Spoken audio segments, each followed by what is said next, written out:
GI tag अब केवल पहचान या फिर लोगो तक सीमित नहीं है, बल्कि जो जीआई टैग है ये वर्तमान में इंटेलेक्चुअल जो प्रॉपर्टी राइट है, ट्रेड पॉलिसी है, कल्चरल जो आइडेंटिटी होता है या फिर जो रूरल इकोनॉमी है उसका कहीं ना कहीं देखें तो एक उपकरण बनता जा रहा है।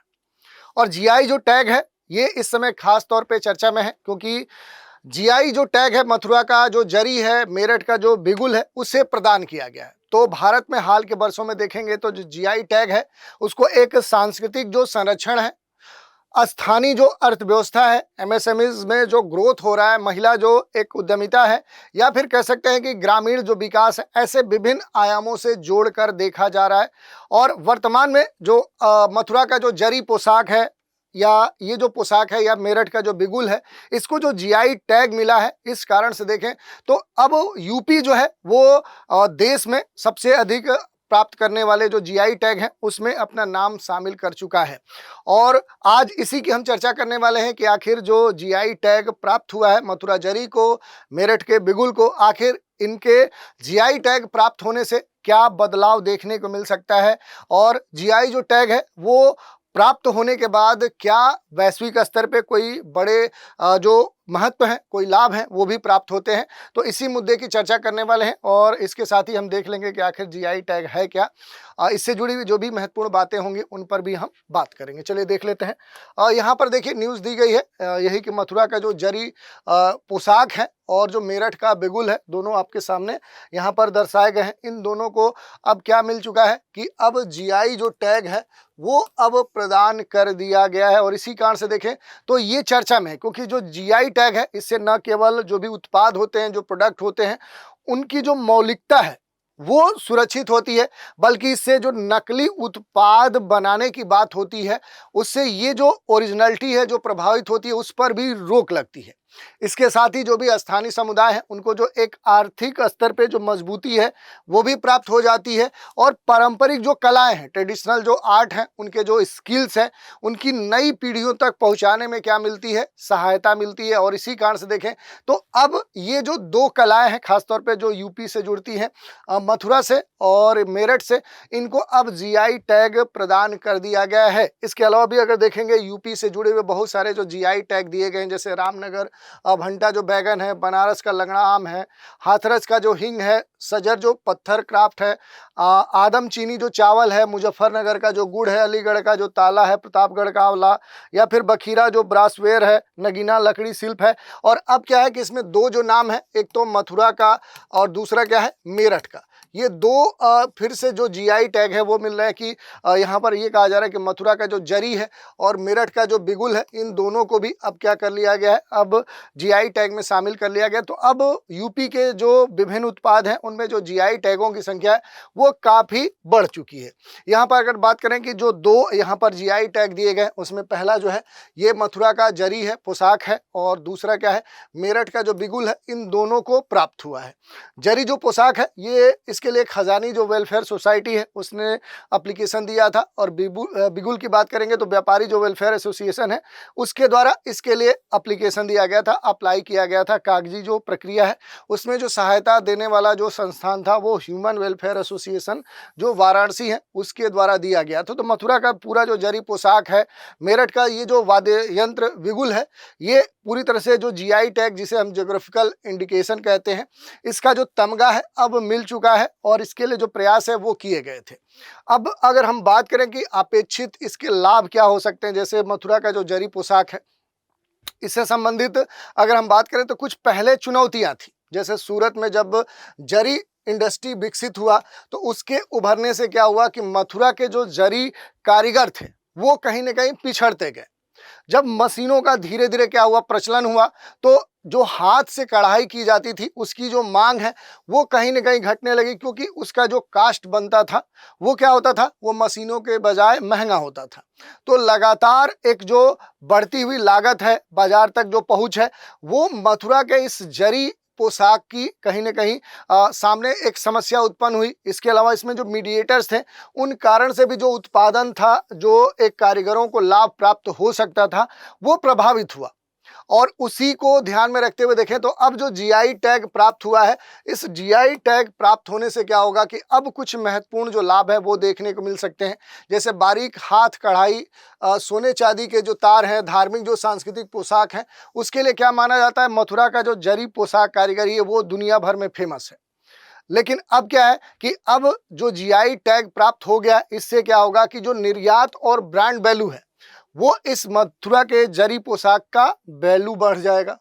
नकली जो उत्पाद बन रहे थे, जिन्हें कहा जाता था कि ये क्या है, मथुरा के जरी पोशाक हैं, उन पर कंट्रोल लग सकता है और स्थानीय महिला जो समूह है उनकी आजीविका जो है वो पहले की अपेक्षा और बढ़ सकती है। तो जेंडर जो एम्पावरमेंट है, जो विमेन एम्पावरमेंट है, वो भी इससे देखने को मिल सकता है।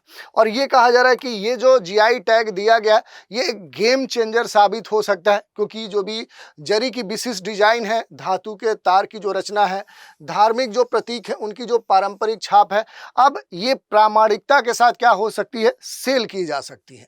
तो वैश्विक बाजार में जो एक फेक जरी उपलब्ध है और उससे जो रियल जो जरी है, जो मथुरा के जरी पोशाक हैं, उनको जो नुकसान हो रहा था उस पर कंट्रोल किया जा सकता है। इसके अलावा जो हमने बताया कि जो भी महिला स्वयं सहायता समूह है, उनकी जो भूमिका इसमें महत्वपूर्ण हो रही है, तो इससे जो विमेन एम्पावरमेंट है वो किया जा सकता है। जो हथकरघा नीति है या यूपी के साथ जो भी वन डिस्ट्रिक्ट वन जो प्रोग्राम है या जो प्रोडक्ट है, उनके साथ इसे क्या किया जा सकता है, इंटीग्रेट किया जा सकता है। एक जिला एक जो उत्पाद है उसके साथ इसे एक दूसरे से लिंक किया जा सकता है।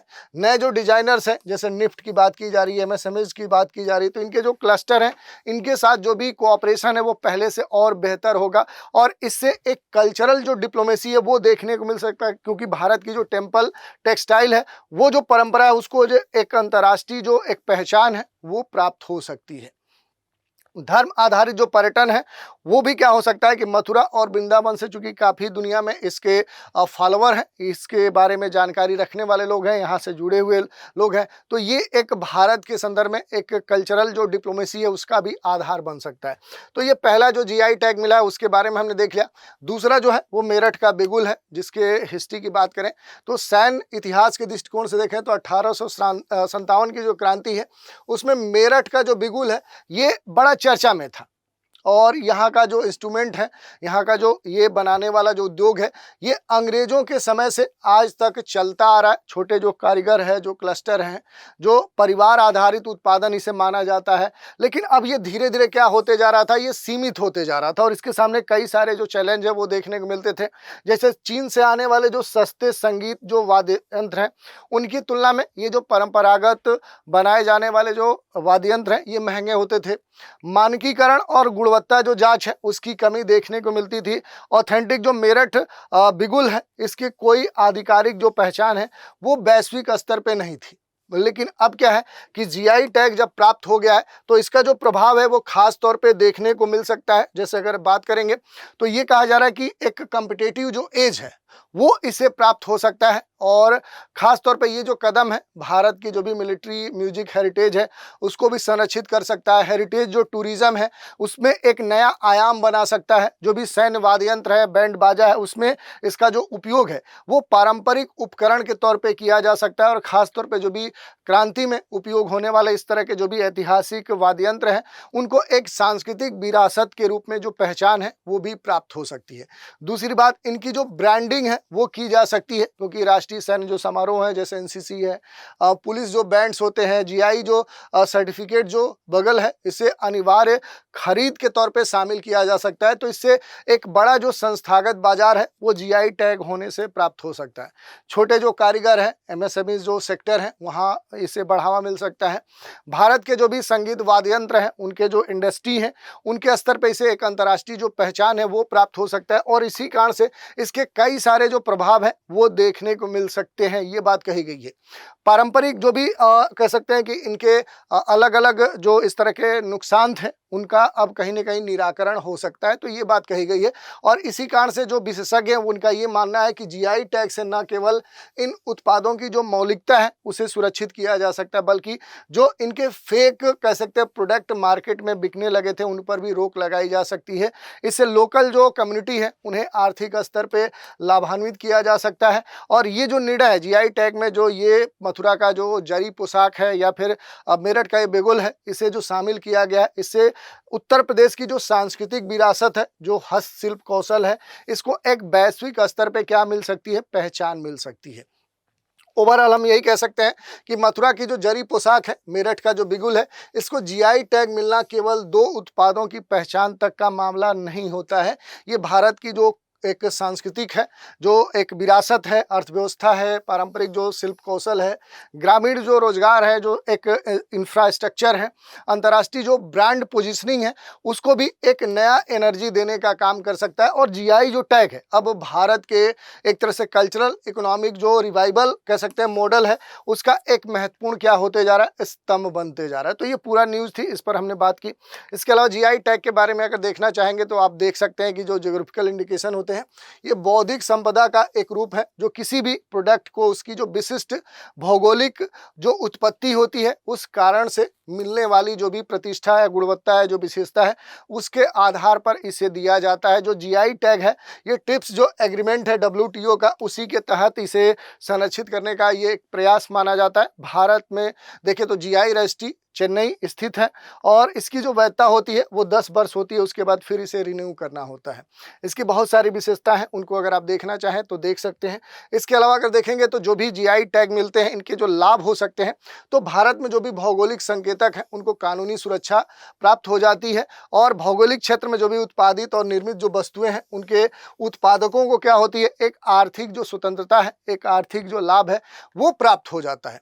और इसी कारण से क्या है कि जीआई टैग का एक खास महत्व माना जाता है, चाहे वो इकोनॉमिक स्तर पे देखें, स्थानीय जो उत्पाद हैं उनकी जो कीमतें होती हैं वो बढ़ जाती हैं, क्योंकि वैश्विक स्तर पे उन्हें एक पहचान मिलती है। नकली जो उत्पाद हैं उन पर कंट्रोल किया जाता है, अंतर्राष्ट्रीय स्तर पे उसे संरक्षण प्राप्त हो जाता है। इसके अलावा भी देखेंगे तो बहुत सारे फायदे होते हैं, जैसे सोशल कल्चरल जो इस तरह के लाभ हैं वो देखने को मिल सकते हैं। जैसे कि हाल में 2 जो जीआई टैग यूपी के मथुरा का जो जरी पोशाक है या जो मेरठ का बिगुल है उसे दिया गया है, तो इन्हें एक विशेष जो पहचान है वो प्राप्त होगी और इनकी एक ब्रांडिंग वर्ल्ड लेवल पे हो सकती है। दूसरी बात करें तो डेवलपमेंट जो इंस्ट्रूमेंट है, चाहे वो ग्रामीण क्षेत्रों के वैल्यू एडिशन की बात करें, चाहे स्थानीय जो रोजगार है उनके और बेहतर होने की बात करें, जो पर्यटन है, जो हेरिटेज इकोनॉमी है, उसको भी क्या मिलता है, बढ़ावा देखने को मिल सकता है। तो ये जीआई टैग से जुड़ी हुई जो भी महत्वपूर्ण बातें हैं उन पर हमने चर्चा कर ली। इस पर एक आज की चर्चा पर आधारित एक प्रश्न की भी चर्चा करते हैं। जीआई टैग कैसे भारत की सांस्कृतिक विरासत और स्थानीय अर्थव्यवस्था को मजबूत करता है? इस पर आपसे 150, 250, 200 वर्ड्स में क्या कर सकता है, प्रश्न पूछ सकता है, तो इसे आप प्रैक्टिस कर सकते हैं। एक ऑब्जेक्टिव प्रश्न देखते हैं, जैसे मथुरा की जरी जो पोशाक है इसको जीआई टैग मिलने के संबंध में निम्नलिखित कौन सा कथन सही है? और कूट के आधार पर आपसे पूछा जा रहा है। कथन देखिए, ये मुख्यतः सोने चांदी के तार और बारीक हाथ की कढ़ाई के लिए जाना जाता है। इसके जीआई जो आवेदन है उसमें महिलाओं की जो संस्था है, जो खजानी वेलफेयर सोसाइटी है, उसने प्रमुख भूमिका निभाई है और इसका जो उत्पादन है वो मुख्य रूप से गुजरात में केंद्रित है और मथुरा का इससे कोई सीधा संबंध नहीं है। तो ये इस आधार पर आप देख सकते हैं कौन से कथन सही है, कूट के आधार पर उत्तर दे सकते हैं। केवल एक यानी कि पहला स्टेटमेंट सही है, दूसरा और पहला दोनों सही है, दूसरा और तीसरा सही है, या तीनों जो दिए गए कथन है वो सही है। तो इस प्रश्न का उत्तर आपको हमें कमेंट के माध्यम से भेजना है। तो आज के एपिसोड में हमने जीआई टैग के संदर्भ में बात कर ली कि जीआई जो टैग है मथुरा का जो जरी पोशाक है, मेरठ का जो बिगुल है उसे प्राप्त हुआ है, इसके क्या निहितार्थ हो सकते हैं और इसके अलावा इससे जुड़ी हुई जो भी अहम बातें थी उन पर भी हमने चर्चा की। तो आज के एपिसोड में इतना ही। आप सभी हमारे साथ बने रहें, इसके लिए धन्यवाद।